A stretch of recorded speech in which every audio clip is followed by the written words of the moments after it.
This is the award-winning Lee Pitts Live. Brought to you by the North Law Firm.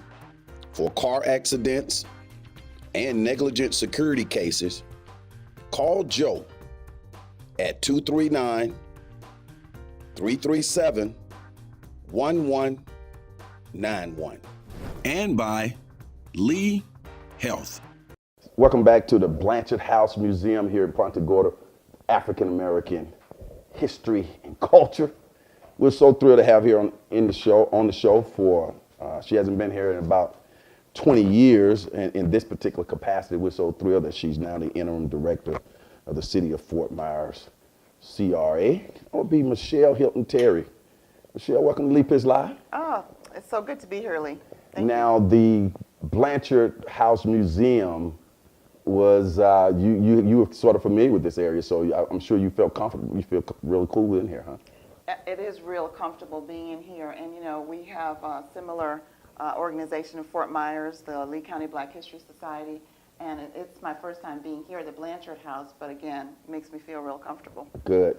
I think something like this, redevelopment of a community in general, like the Blanchard House is a part of the redevelopment of this particular community, it falls sort of under your wheelhouse in terms of revitalizing communities in general. Go ahead and speak to that. Absolutely. Again, as I mentioned, the Lee County Black History Society in Fort Myers is in one of our redevelopment areas. We're committed to supporting that organization and the programs that they offer to educate as well as to just share the history of the community. What is a community redevelopment agency? A community redevelopment agency is organized, designated through Florida laws, but it is organized through the local government. So you have your city and your county entities that designate the area and allows us to take the dollars that are generated and reinvest in the community. So that's how you fund it? We're funded through a very unique tool called the TIF. It's called Tax Increment Financing. And this tool is generated when the area is set up, we freeze the value of that area. Then all the dollars above that are considered the increment. Those dollars come back to the redevelopment agency to reinvest in infrastructure and support that redevelopment. For the city of Fort Myers, is that a nice little piece of change that comes back? You know, it is different for every redevelopment area. And I know at times that people compare the downtown to, say, the MLK redevelopment area. The downtown's been around a lot longer. It's 30 years established, so it's generating a very large TIF that we can deploy where it's needed. The MLK redevelopment area is a little younger, and it doesn't generate as much TIF. And actually, right now, we're in the process of expanding the MLK redevelopment area into the Dunbar redevelopment area. This will allow us to do more work in that area. The Dunbar redevelopment area was created in 2007 when the values were very high, and then the values dropped. So it hasn't generated any TIF. Bringing it into the MLK will allow us now to deploy some of those dollars into that wider, expanded MLK area. I think you just kind of answered my question, but I'm going to go with it anyway. Okay. Because the way you described that, because me as a layman just on the outside looking in, I was just thinking that all the TIF dollars are put in one pot and they can go wherever they want to go, but they're designated geographically based on how the zones are drawn. The maps are drawn up correctly, yes, and that's a very key thing. I'm glad you pointed it out. Where the dollars are generated, they have to be spent there. Great. The TIF dollars generated in downtown have to be spent there. The TIF dollars generated at MLK have to be spent there. What creates TIF dollars? Is it commercial businesses, residential? What creates It's TIF? all of that. However, the commercial is going to generate more, as we know. So we know that the MLK redevelopment area has not as many businesses downtown, so it's not going to generate as much. When we expand it, including that new residential piece, and we're seeking to draw businesses to the corridor, we expect that TIF to grow. You mentioned some of the roles that you're playing in terms of ML King redevelopment, but what are some other roles the CRA plays in the community? Well, the CRA partners with different entities. We partner with the Lee County Black History Society. We partner with the River District Alliance to promote the area, because everything that we do is to promote economic development and growth. So we partner. What's the process of creating a redevelopment area? I know you've been working diligently around that. Well, the redevelopment area has to be generated because certain deficiencies exist.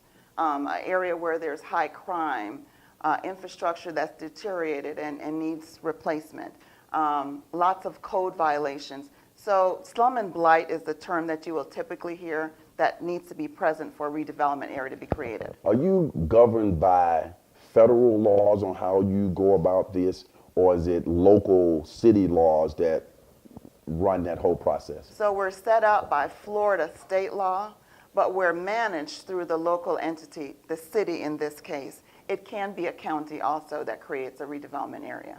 What has been the response from the community in general? I know I've been excited, the fact that you are now the interim director of the Community Redevelopment Agency. It's been a very positive response. I can truly say I've gotten wide support, and I'm very pleased for that. I'm grateful for that opportunity. I'm looking forward when they remove that interim from your name. I said that, you didn't say that, but hey, nobody controls me. I can say whatever I want to say. Well, I'm looking forward to it as well. All right. There we go. You're doing a great job. Thank you. Let me back up. I think that is great for the city. People from the city are looking at this on television, that we have people like yourself, your skin color, your educational background and skills and everything that you bring to the table in leadership positions that can relate to a wide range of people in the community. Do you see where you're able to relate to all different aspects because of your cultural sensitivity? I think my background lends itself to that. I do have a master's degree in public administration. I have been at the redevelopment agency for 13 years. That's right. And I have found myself, like a lot of African Americans, always dealing or being the minority in the room. So yes, I've learned those skills to be able to maneuver different situations, and I believe I'm uniquely prepared to do this job. You're doing a great job. The CRA has a board of commissioners. Correct. Is that, I think I read somewhere, that's the city council that switches to being the CRA commission? Yes. The way our CRA is set up, our city council are our board of commissioners. They meet at a separate time, and they make ruling as a CRA, not as city council. Mm-hmm. What are some things that they look at, the commission that is? What on a typical meeting, something that may come up? I'm just trying to Sesame Street what's going on. Sure. Well, what they do is, as the projects come forward that we are recommending for funding. Give me, for example, like say McCullum Hall. Say McCullum Hall. The CRA is the one that will approve the developer that comes forward. I got you. We are right now seeking a developer, and they will make the final decision as to which developer actually will get the contract. Okay, and that happens throughout the city with various CRA projects. Developers have to bid, it's open to the public, you have to get your announcements out. Correct. And that type of thing. How can people find out more about the City of Fort Myers CRA? Is there a website you'd like to give? Absolutely. It's cityfortmyers.com/CRA. It's our website. Okay, hopefully we'll have that on the screen as well. It probably already had it on the screen. When you look, final question, when you look out in the landscape of the next, say, 3 years in the City of Fort Myers, as it relates to its Community Redevelopment Agency, what are some things that might be coming forward that the community might just, hey, here's some things that might be coming down the pipe? There are lots of activities happening right now in the City of Fort Myers CRA. Our Midtown area is a major focus. It's an opportunity for more office space, affordable housing, and it's in the central redevelopment area. It's going to be brought into the downtown area. So we're looking forward to that. We're also looking for the expanded MLK area to generate lots of activity for our Dunbar community. I'm really excited about all of that growth, and I know, being an old banker, I understand the importance of growth, tax revenue, and then that spreads out through the city, bringing in more, getting more solid housing, more business in the community. That's just all a good thing. So good luck in that, and of course you'll be coming on Lee Pitts Live, keeping us posted from time to time. I absolutely would love doing that. Okay, thanks for coming out. Thank you, Lee. As the saying goes in this particular show, for those who say it can't be done, they are usually interrupted by those like Michele, Hylton, Terry, the interim director for the Community Redevelopment Agency for the City of Fort Myers, who are doing it. We'll see you next week right here on the award-winning Lee Pitts Live.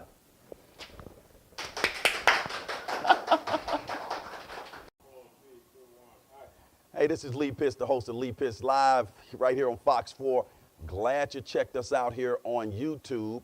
You want to not miss any of our shows, so we encourage you to subscribe by clicking that red button at the bottom there, and all our Lee Pitts live shows will come directly to you, conveniently located.